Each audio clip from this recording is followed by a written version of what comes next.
Hola y bienvenidos a esta sección de su curso de orgánica. Y en esta sección voy a hablarles de una reacción de suma importancia para la industria química y para el mundo como lo conocemos, que son las reacciones de polimerización, sobre todo aquellas que usan como mecanismo la transferencia de cadena. En un momento vamos a ver que esto no se sale nada del tópico que hemos estado mirando a nivel general, que son las adiciones al doble enlace de radicales libres. Y para comenzar, pues yo quiero que hablemos de el ejemplo arquetípico, que sería básicamente la formación del polietileno. Esta es la molécula de etileno, típicamente se le dice así, aunque el nombre de IUPAC debería ser eteno. Y esta molécula, en presencia de iniciadores radicalarios como el terbutil peróxido,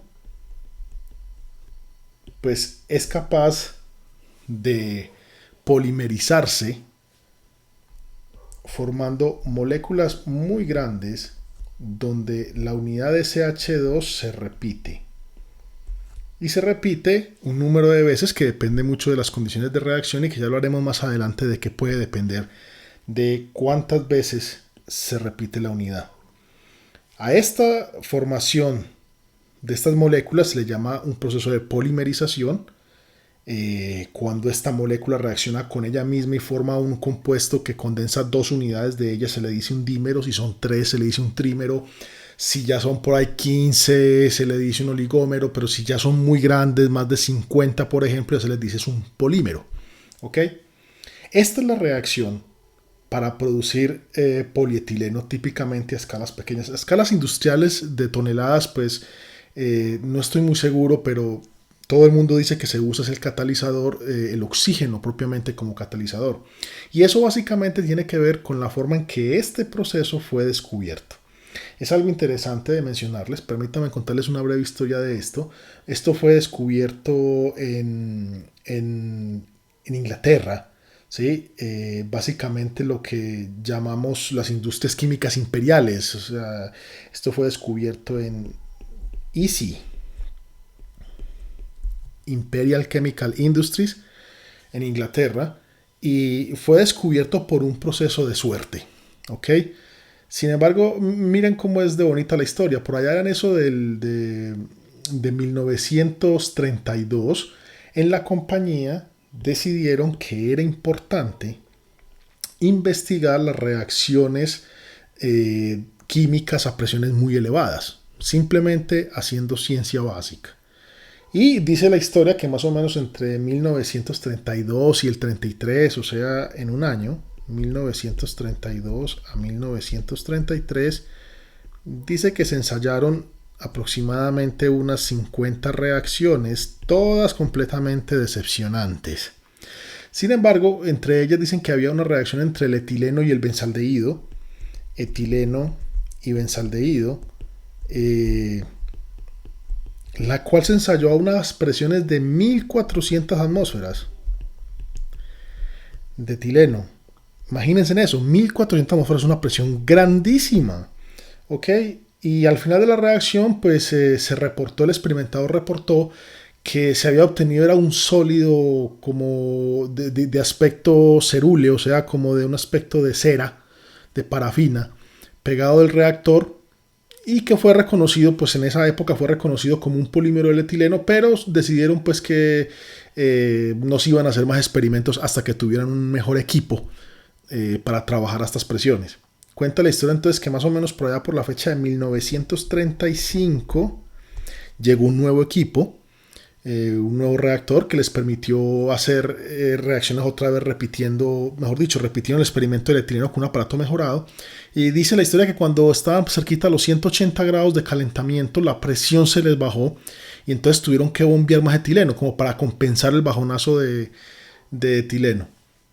Con tan buena suerte que el hecho de tener que estar compensando el bajonazo de presión, posiblemente una falla, una fuga en el reactor, esa compensación de etileno, pues ese etileno traía como que la cantidad necesaria de oxígeno que les permitió obtener, digamos, les permitió obtener el compuesto en cantidades más o menos de 8 gramos. Sin embargo, ahí vienen muchas genialidades que se concatenan entre sí. el compuesto se le reconoció inmediatamente unas propiedades buenísimas como aislante de cables. En ese entonces, estamos hablando del 35, miren que ya explota la Segunda Guerra Mundial y allí pues el aislar cables con polietileno era fundamental, permitió hacer radares, resolvió muchos problemas de ingeniería con la tecnología del radar y ustedes saben que el radar jugó un papel primordial para ganar la guerra contra los alemanes, en especial las batallas aéreas en Inglaterra. Yo les recomiendo un texto donde pueden leer de todos estos descubrimientos. Es el texto de... el autor es Royston M. Roberts. Y el texto se llama Serendipia.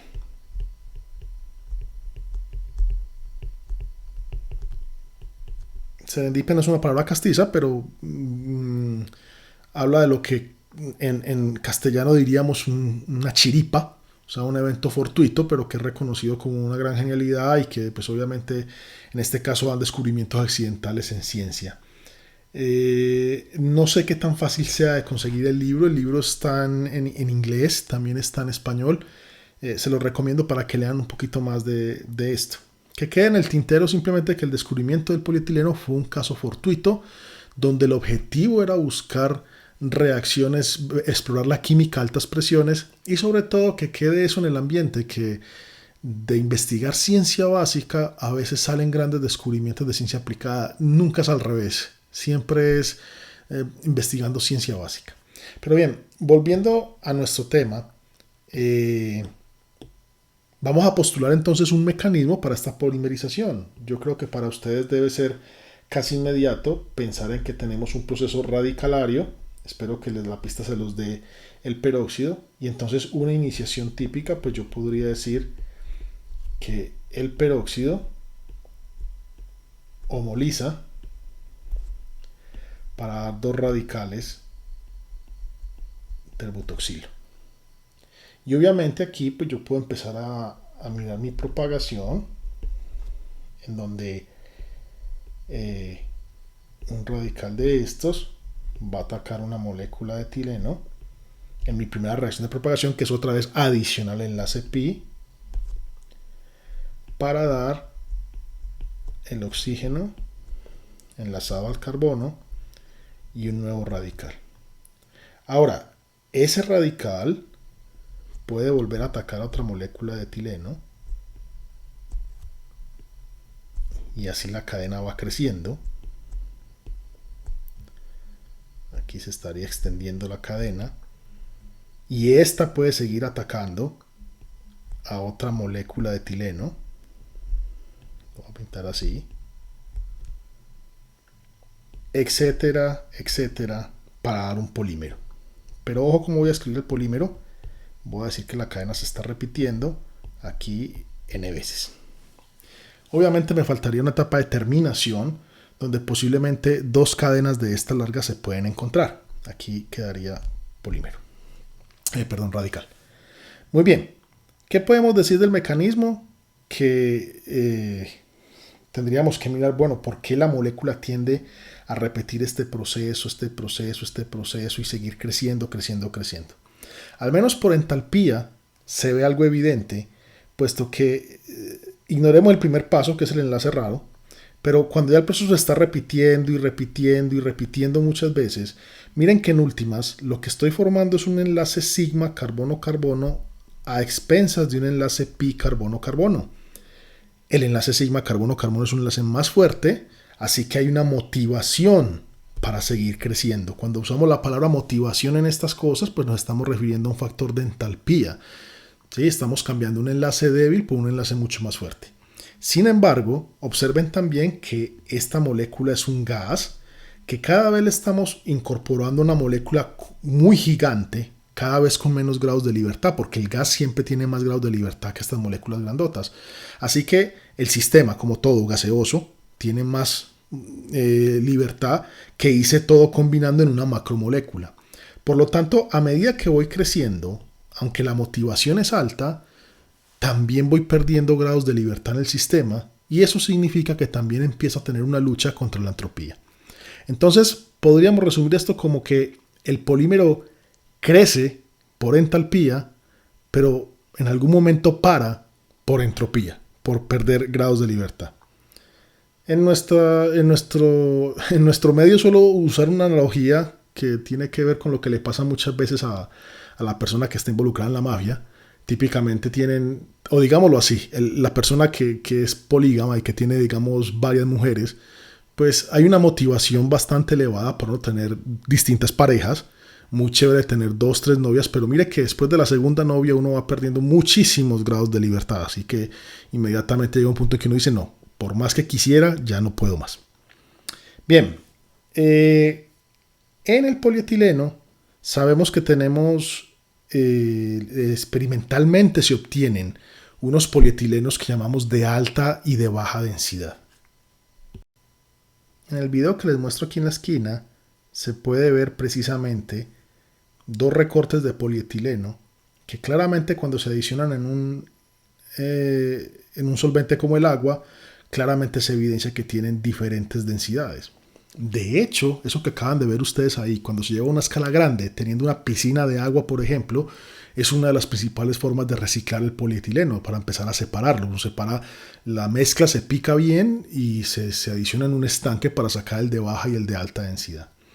Este proceso, el proceso industrial que usa, por ejemplo, oxígeno como iniciador o que usa peróxidos como iniciador, este proceso radical del cual estuvimos hablando aquí en este mecanismo, típicamente genera el polietileno de baja densidad. El de alta densidad vamos a tener que esperar hasta la unidad de organometálicos para poder explicar bien cómo es que la industria lo obtiene cuando veamos los catalizadores de Ziegler-Natta.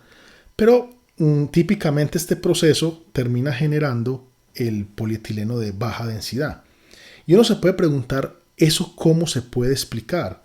Pues bien, vamos a verlo aquí.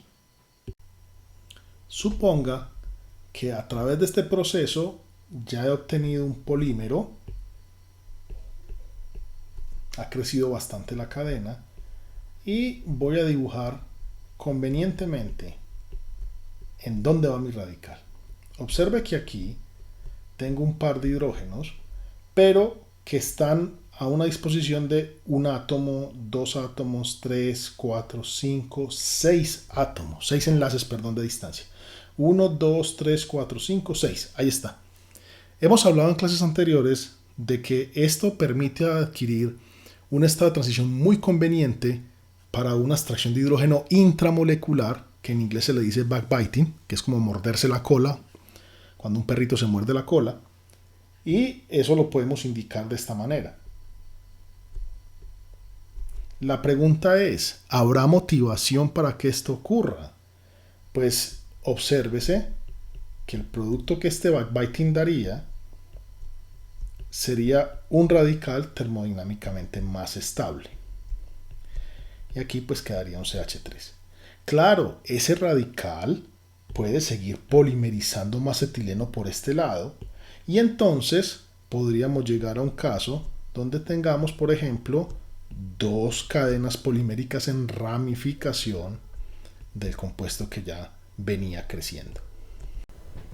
Curiosamente, a este proceso es a lo que se conoce como transferencia de cadena, ya que observen ustedes que el radical que siempre estaba en la posición terminal, creciendo y siempre quedaba terminal, crecía y siempre quedaba terminal, después del backbiting deja el radical en otra posición por donde la cadena puede empezar a crecer por otro lado.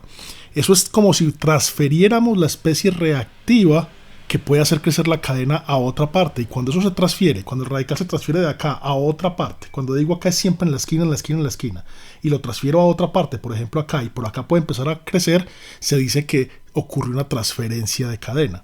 Observen que el radical también pudo haber hecho este proceso no intramolecular, sino el simplemente extraer otro hidrógeno de otra cadena que viene polimerizándose, y este simplemente aniquilar la cadena.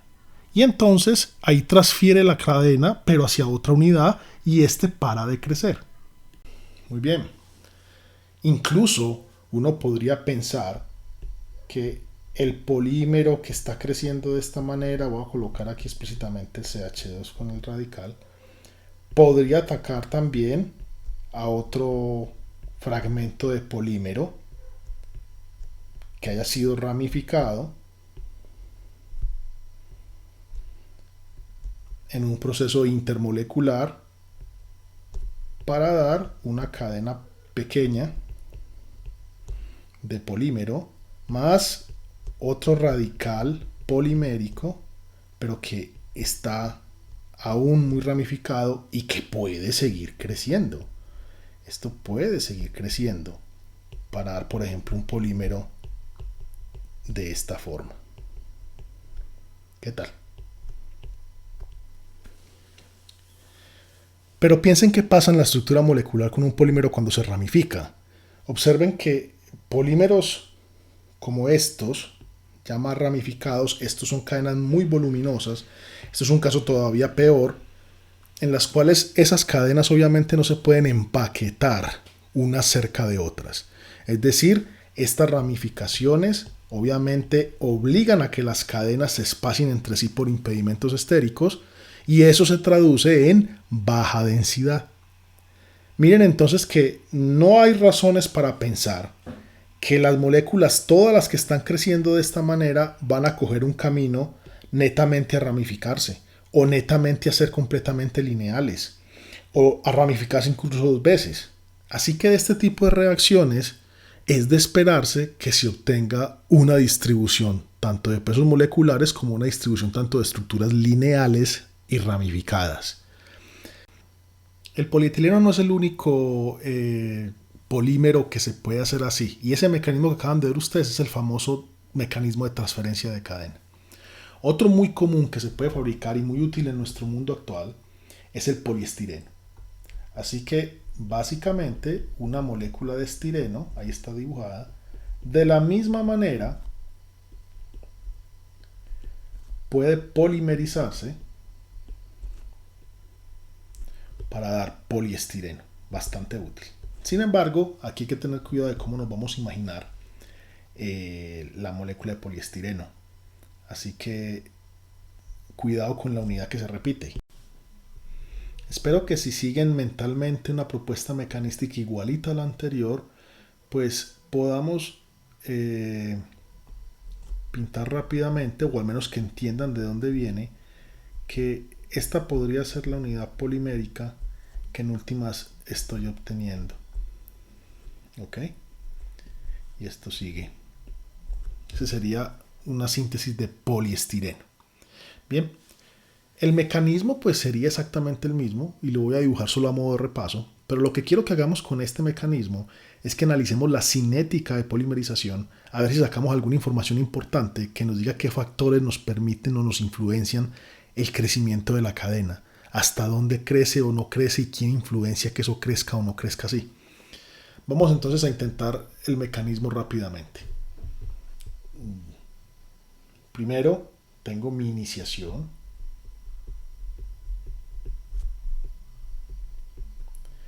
el cual el terbutil peróxido pues puede llegar a homolizar para dar dos radicales de este tipo. Obviamente este proceso pues tiene asociada una constante que yo la voy a llamar una constante de velocidad de iniciación. ¿Ok? Luego mi radical terbutoxilo pues puede atacar una molécula de estireno, que la voy a simbolizar así, haciendo obviamente adición al enlace pi. Y ahí es donde empieza la cadena a crecer. Tengan en cuenta algo que no les mencioné en la síntesis del polietileno, pero que aplica igual acá. Observen que el iniciador siempre queda en la molécula polimérica. ¿Sí? Lo que pasa es que esas moléculas son tan grandes, se repiten tantas veces la misma unidad, que digamos la diferencia que causa ese mosco en la sopa llamado iniciador es muy poca, pero él siempre está incrustado allí.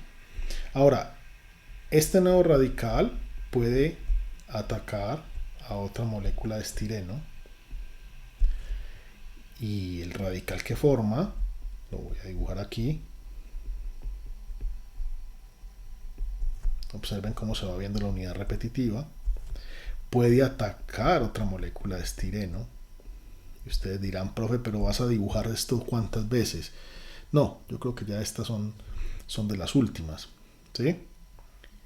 Esto va a seguir. Y a esto le voy a llamar todo esto tiene una constante de propagación, la constante asociada de velocidad de propagación. Ya les voy a hablar un poquito de por qué escojo este truco así, porque es delicado. Recuerden que lo que estoy analizando es cinética. Y como estoy analizando la cinética, pues obviamente yo tengo que colocar mi terminación. Porque para analizar una ecuación cinética a mí sí no me sirven solamente las dos primeras etapas, aquí hay que tener todo el mecanismo completo. Y ustedes saben que en la terminación necesito que dos radicales se aniquilen. Típicamente hay dos mecanismos para eso, o combinación o desproporción. Yo voy a asumir que una de las formas más fáciles de aniquilar la cadena, al menos de las más rápidas, por lo tanto de las que más influencian, es la combinación radicalaria, o sea que dos radicales se van a combinar para aniquilar el proceso de crecimiento de las cadenas y entregar un polímero terminal. ¿Ok? Es ahí termina esta vaina. Y obviamente esto tiene un proceso cinético asociado que la vamos a llamar, pues la vamos a representar con una constante de velocidad de terminación. ¿Listo? Bien. Aquí hay un problema y es que uno dice, bueno, ¿cómo analizar la cinética de esta polimerización? En especial, el problema se ve venir no en la iniciación, esto es muy obvio, sino que uno diría, mire, la propagación tiene una etapa, dos etapas, tres etapas, cuatro etapas, cinco etapas, y si n crece hasta 100, son 100 etapas, 101 etapas, 102 etapas. ¿Se imaginan cómo se enloquece uno matemáticamente? Asignando una constante de propagación 1 aquí, constante de propagación 2, constante de propagación 3, constante de propagación 4. El problema sería inmanejable. Sin embargo, hay algo que podemos analizar de forma muy interesante. Piense, transpórtese como si usted fuera una molécula de estireno. Mire que el estireno entra a jugar solamente en estas etapas de propagación. Donde el polímero está creciendo es donde el estireno se está consumiendo. Él se está consumiendo porque el polímero está creciendo. Pero le voy a pedir un favor. Imagínese que usted es una molécula de estireno. ¿Qué es lo que usted observa cuando lo van a atacar? ¿Quién lo ataca a usted? Uno puede pensar que si yo soy una molécula de estireno, a mí me ataca un radical. Lo que pasa es que a veces es un radical chiquito, más grandecito, mediano, robusto, gordote, pero desde el punto de vista del estireno, siempre lo está atacando, es un radical. Un radical flaquito, pequeño, grande, gordote, gigantesco, pero siempre me está atacando un radical. Así que para el estireno, el proceso es simplemente definido por el ataque de un radical.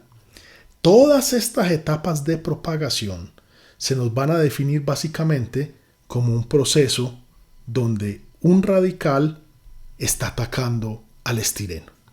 Y ese es un truco que yo puedo utilizar muy convenientemente para trabajar lo que es la cinética. Comencemos entonces. ¿Cómo va a ser la expresión cinética general de esta reacción? Pues bien, esta es mi reacción global. La voy a encerrar por acá en otro color. Esta es mi reacción global. Y si yo observo la reacción global, pues yo puedo más o menos definir una velocidad inmediatamente y decir, bueno, mi velocidad de reacción quizás la puedo definir como la velocidad de consumo del estireno. Aquí está el estireno. ¿Qué tan rápido se me consume el estireno? Eso en términos de derivadas es el cambio en la concentración del estireno. No quiero aquí detalles de punticos porque estoy hablando de estireno. Y el negativo porque estoy hablando de que el estireno se me está consumiendo. Ahora, ahí es donde viene el análisis que acabamos de hacer. Porque ese consumo solo ocurre en estas etapas y para el estireno todo lo que él está viendo siempre va a ser definido como una constante de propagación por la concentración del estireno que él está siempre siendo atacado por un radical. ¿Ok? Esa es mi expresión de velocidad. Voy a dibujarles un poquito más bonito hasta que no me quede tan pegada, porque quiero que lo tengan muy claro. Recuerden de dónde dedujimos eso. Para el estireno, a él siempre lo está atacando un radical. Gordo, chiquito, flaquito, grandote, pero él en cada una de estas etapas siempre ve lo mismo. Ups, me está atacando un radical. Ups, me está atacando otro radical. Muy bien. Ok, con esa velocidad, esa expresión de velocidad no me es muy útil. Y creo que es claro por qué no me es muy útil. Porque en esa expresión de velocidad está en términos de algo que puedo medir, pero la concentración de los radicales no la puedo medir. Así que es claro el camino que voy a escoger. Lo que tengo que buscar es, de las otras etapas, cómo encontrar una expresión para la concentración de estos radicales. Así que es importante que comencemos, por ejemplo, con la iniciación. En la iniciación, pues hay algo importante, y es que recuerden, si yo me asomo aquí con un microscopio molecular, yo estoy viendo que por cada molécula que esto desaparece, dos aparecen. Así que yo me puedo preguntar qué estoy viendo más rápido, la desaparición o la aparición. Al menos yo estoy viendo que están apareciendo dos entidades cuando apenas desaparece una. Así que se me está llenando de lo que está apareciendo mucho más rápido de lo que está desapareciendo. ¿Ven? Eso entonces yo lo puedo expresar más o menos así. ¿Qué tal si yo estoy pensando en la velocidad con que desaparece mi iniciador? Que en este caso es el terbutil peróxido. Esta sería la velocidad con que desaparece. Y la pregunta es si la puedo equiparar con la velocidad con que aparecen los radicales. Pues estamos diciendo que usted ve desaparecer una molécula de estas y ve aparecer dos de estas. Así que uno puede pensar que este proceso va más rápido. Así que para equiparar estas velocidades yo tengo que frenar un poquito esta. ¿Ok? Y si yo digo eso, pues yo sé que este proceso a fin de cuentas va a ser igual a la constante de iniciación por la concentración de mi iniciador. Recuerden que eso es por definición de ley cinética. Aquí está. Muy bien. Esta relación va a ser importante. Más adelante vamos a entender por qué. Sin embargo, entonces, de aquí yo puedo sacar una primera ecuación, que ahora sí la voy a poner acá. Voy a simplemente a decir que la velocidad, permítanme, yo escojo otro color. Voy a decir que la velocidad con que este radical aparece es igual, paso este 2 que está acá a multiplicar,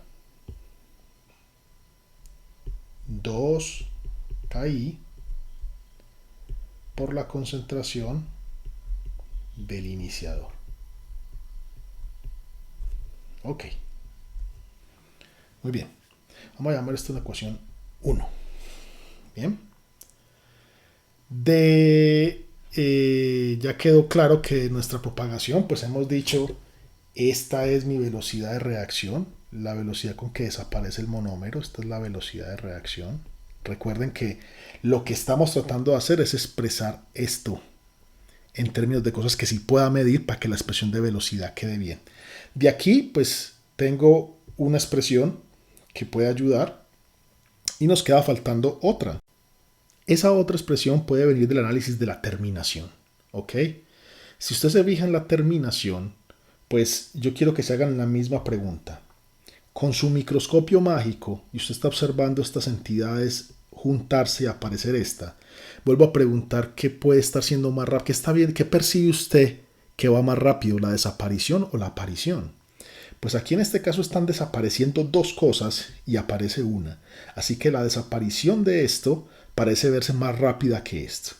Eso yo lo puedo expresar en términos de derivadas y eso es lo que vamos a hacer. Yo lo que puedo decir es, mire, ¿cómo es la velocidad? En este caso lo voy a llamar de un radical punto respecto al tiempo de desaparición con respecto a la velocidad de aparición, en este caso del polímero, ¿no? Vamos a decir como si aquí tuviera un polímero con un fenilo que se pega a otro fenilo y se forma otro fenilo acá. ¿Sí? ¿Son iguales estas dos velocidades? No. ¿Qué percibimos? Que desaparece más rápido que lo que aparece y por lo tanto, para yo equiparar estas dos velocidades tengo que frenar esta. la de desaparición. Pero yo sé que esto, ahí sí, por ley cinética, debe ser igual a una constante de terminación. Bien. Recuerden que este proceso tiene asociado una constante de terminación por la concentración de este radical, que es el mismo que este, así que por la concentración de ese radical al cuadrado. Así que yo puedo decir por la concentración de un radical al cuadrado. Bien, de ahí yo puedo sacar entonces otra ecuación, que la voy a utilizar, la voy a poner aquí en azul, que es donde yo puedo decir, mire, el cambio en la concentración de este radical respecto al tiempo, voy a ignorar el signo menos porque yo sé que es de desaparición en este caso o aparición, pero simplemente el cambio en la concentración como un valor absoluto va a ser igual a 2 veces la constante de terminación por la concentración de R punto. Y voy a llamar esta mi ecuación 2. Mira algo interesante. Recuerda que habíamos dicho que para el estireno, el único que veía era que lo atacaba un radical, lo atacaba un radical, lo atacaba un radical. Si aquí podemos aplicar lo que es la hipótesis del estado estacionario, donde decimos, mire, estos radicales son tan agresivos que ahí mismo que se forman inmediatamente van y reaccionan. Y eso es otra forma de decir que su concentración en el tiempo no cambia mucho, o sea que permanece relativamente constante. Tienen que existir, sí, porque si no, no habría mecanismo. Pero en el tiempo esto apenas se forma, inmediatamente reacciona, esto apenas se forma, inmediatamente reacciona. Así que lo que vamos a suponer es que esto en el tiempo no cambia y que por lo tanto estas derivadas son 0. Bien. Si estos dos valores son 0, este valor y este valor, quiere decir que estas dos ecuaciones las puedo equiparar. Entonces, de acá, yo puedo decir 1 siendo igual a 2, pues puedo deducir que 2KI por la concentración del iniciador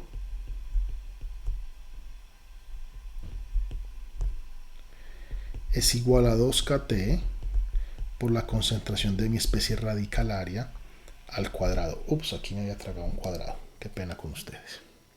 Muy bien.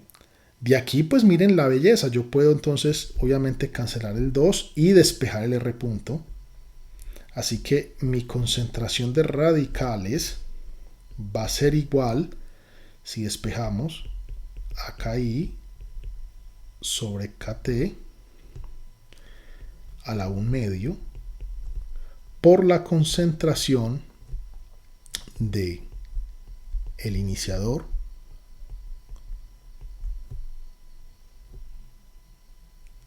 obviamente a la 1 medio. Y esta es mi ecuación 3. Ok. ¿Para qué fue que hice esto? Recordemos, ahora tengo una expresión para el radical que la puedo simplemente incorporar en mi expresión de velocidad para que todo quede como una expresión en términos de cosas que puedo medir. Y así llego a mi grandioso resultado, reemplazando entonces a esta expresión 3, reemplazándola en mi ecuación general de velocidad, pues llego inmediatamente entonces al resultado siguiente, donde la velocidad de reacción va a ser igual a una constante de propagación por una constante de iniciación sobre una constante de terminación a la 1 medio, esta es iniciación, a la 1 medio por la concentración del estireno por la concentración, en nuestro caso, del iniciador a la 1 medio.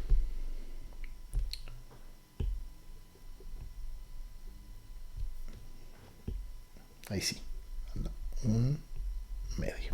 Muy bien. Esa entonces es nuestra expresión de velocidad, la cual nos está diciendo, mire, la velocidad del proceso de polimerización depende obviamente de la concentración del monómero que tengo en juego aquí. Depende del monómero, es proporcional. La velocidad de la reacción es proporcional a la concentración del monómero multiplicado por la concentración del iniciador a la 1 medio.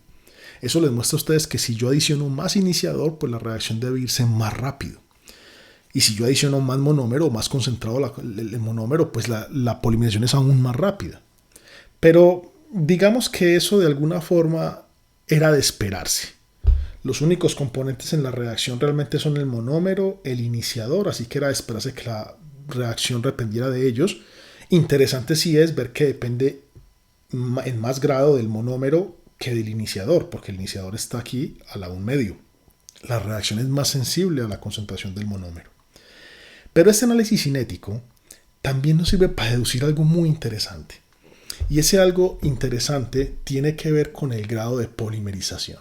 La pregunta es, ¿será que yo puedo sacar de acá de estas ecuaciones algo que me hable del grado de polimerización? Pues bien, la respuesta es que sí.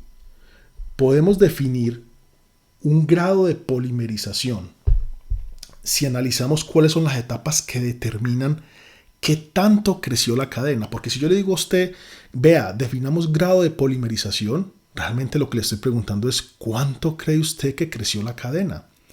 Pero piense en qué etapa crece la cadena. La cadena claramente crece es en esta etapa. Y eso entonces lo definimos con relación a qué. Piense qué etapa aniquila la cadena.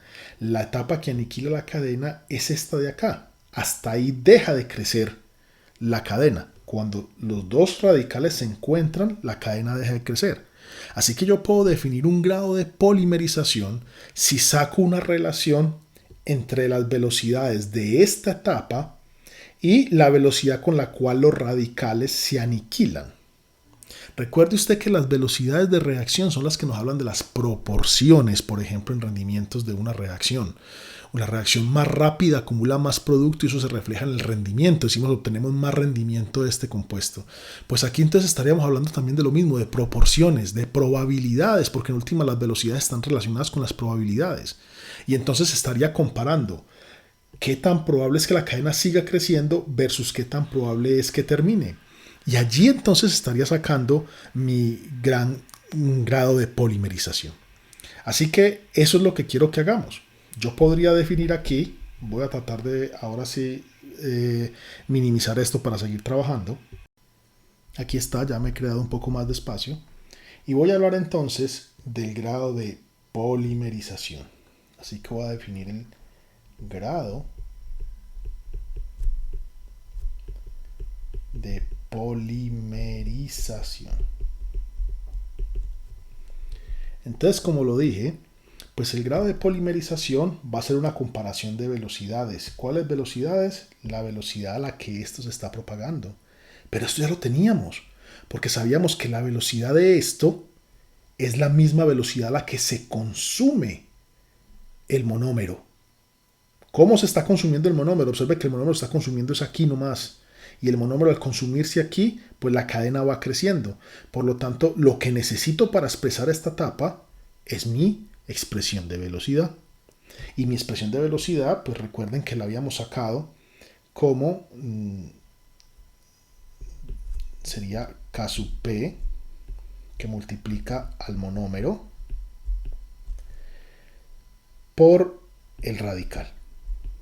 Recuerden que esa fue mi expresión de velocidad. Lo que pasa es que después me puse a buscar una expresión para la concentración del radical en términos de cosas que pudiera medir y llegué por eso a la expresión final, que era esta en verde. Pero por ahora está así, no la necesito. Pero recuerden que ¿con quién voy a contrastar esto? Pues lo voy a contrastar con el grado o con la velocidad con que estos radicales se aniquilan. La velocidad con que estos radicales se aniquilan, esa la tengo aquí, miren. ¿Sí? Miren que aquí estaba la velocidad con que el radical iba desapareciendo. Simplemente me pasen este 2 acá y ahí estaba. Así que si usted me pasa este 2 de acá a esta expresión, lo que divide nos queda como 2, constante de terminación por la concentración del radical al cuadrado. Miren que esta expresión entonces nos hablaría del grado de polimerización, básicamente de cuánto me está creciendo la cadena o de quién depende. Y obviamente aquí pues puedo manipular algebraicamente algunas cosas. Esto me va a quedar entonces como igual a Kp por la concentración del monómero sobre 2Kt por la concentración del radical. Pero recuerden que yo ya tuve la tarea de definir esa concentración del radical, a qué equivalía. Eso fue lo que nos pusimos a hacer aquí en este punto para poder sacar nuestra expresión de velocidad. Así que simplemente me voy a pegar del mismo resultado. O sea que esto es igual a Kp por la concentración, le voy a decir de una vez monómero, sobre 2kT que multiplica a KI sobre KT a la 1 medio, son constantes, por la concentración del iniciador a la 1 medio. Recuerden que es que R punto ya me había tomado el trabajo de hacerlo aquí, simplemente estoy reemplazando esta fórmula por decirle iniciador y obviamente pues de arriba del monómero. Muy bien, una expresión sumamente valiosa que nos ayuda mucho a entender el grado de polimerización de quién depende. Porque miren algo, el grado de polimerización también va a depender del iniciador, pero en una relación bastante especial. ¿Qué pasa con esta relación si la concentración del iniciador es muy alta? Observen que inmediatamente este cociente bajaría, ¿sí? Decrece, este cociente se vuelve cada vez más pequeño si la concentración de iniciador es muy alta. Así que ahí nos está hablando algo muy claro. Aunque la concentración del iniciador, si la tengo alta, me favorece polimerizaciones rápidas, pues si quiero cadenas largas, la concentración del iniciador debe ser bajita. Porque miren que si esta concentración es bajita, pues el cociente aumenta y ese es el grado de polimerización que aquí dedujimos. Por ende, miren el efecto del iniciador. Téngalo muy poco concentrado y va a obtener cadenas de polímeros con unidades repetitivas muy largas. Básicamente ese era mi gran objetivo de hoy con este ejercicio. Espero les haya gustado. Hay que entender que escogí el ejemplo del estireno porque este se va a hacer en la práctica del laboratorio y ustedes allí van a poder jugar con las concentraciones del iniciador y van a poder cuantificar cuántas unidades se les están repitiendo. Y ahí se van a dar cuenta de que el efecto realmente existe. Repasando brevemente lo que se hizo, recuerden que simplemente cogí el mismo mecanismo de polimerización del etileno, solo que para el poliestireno. Incluí una etapa de terminación. Muchas etapas de propagación se pudieron resumir con una sola constante, desde el punto de vista de qué era lo que veía el estireno. Solamente veía un radical grande, pequeño, grande, gigante, pero atacándolo a él nada más un radical. Con eso pude postular entonces mi velocidad de reacción en términos de una especie radicalaria. Esa especie radicalaria traté de expresarla en términos de cosas que las pudiera medir para obtener la velocidad de la reacción. Pero más importante aún fue entender de qué dependía el grado de polimerización y por qué lo podía definir como un cociente de dos relaciones de velocidad. La velocidad con que este proceso pasaba, que era el que hacía crecer la cadena, por ende me hablaba de la probabilidad de crecimiento de la cadena, y la velocidad con que este radical desaparecía, porque cuando él se junta con otro radical desaparece y deja de crecer. Por eso el cociente de estas dos y simplemente manipulación algebraica nos mostró algo muy interesante que tenía que ver que el grado de polimerización dependía de la concentración del monómero, mientras más concentrado más crece la cadena, pero también de la concentración del iniciador, pero mientras menos concentrado esté, más crece la cadena. Y esto le permite al científico jugar con las variables para poder optimizar más o menos en qué rango quiere su polímero de repetitividad. Yo soy Felipe Otálvaro, espero les haya gustado esta deducción. Nos vemos en la próxima.